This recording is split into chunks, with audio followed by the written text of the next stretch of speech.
Good morning and welcome to Beeferlink TV, your daily dose of industry information. This morning, Igor is back to give us an update on transit movements via GVMS ports. Good morning, Igor. Welcome. Good morning. How are you doing? I'm good. Thank you. Good. I understand that this update relates to the implementation of NCTS 5. Yes. Can you give us a bit more information about it? Absolutely. Just give you a quick update what's happening. So on the 21st of January, the implementation of the final state rules for NCTS 5 has happened. So that brings a number of changes in terms of procedural changes and declaration completion requirements. So what's the next step?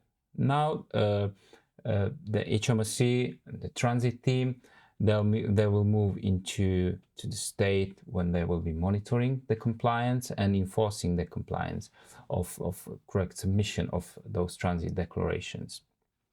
And what we know that the enforcement will come in soon. Okay. So they will be keeping an eye on declaration, checking the declarations, and there will be potential penalties up to £2,500 Sure. for non-compliant declarants.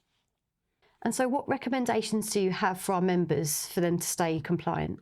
Yeah, would like to remind members to view their practices because with the new NCTS 5 system, we have a new functionality introduced, and that's the electronic presentation of TAD MRNs when the goods are moved via GVMS location. So what means all the transit declaration numbers has to be declared in GVMS and attached to a GMR number. Mm-hmm. And there are two common issues identified, common mistakes done by the declarants.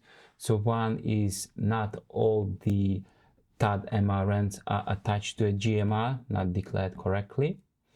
And the other issue is when the declarant, they declare the transit declaration reference number and the customs declaration reference number simultaneously, and that's non-compliant because the imported goods cannot be in two customs regimes in the same time. I see. So only one has to be done. So the correct way to do so, the transit declaration is declared, then the arrival is triggered by GVMS. When the goods arrive to a border location, mm-hmm.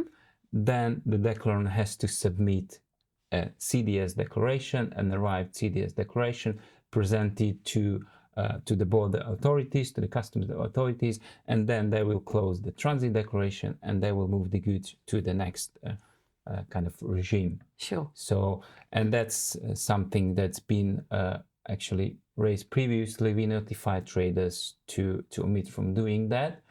And as I mentioned earlier, that the enforcement will happen in the future. So there will be financial consequences for members if they don't do it correctly. Very sound advice, Igor. Thank you very much for joining us this morning. Okay, thank you. If you do have any questions about NCTS 5, you can contact our policy and compliance team. We'll pop the details in the description below. That's all for today's episode of Beeferlink TV, your daily dose of industry information.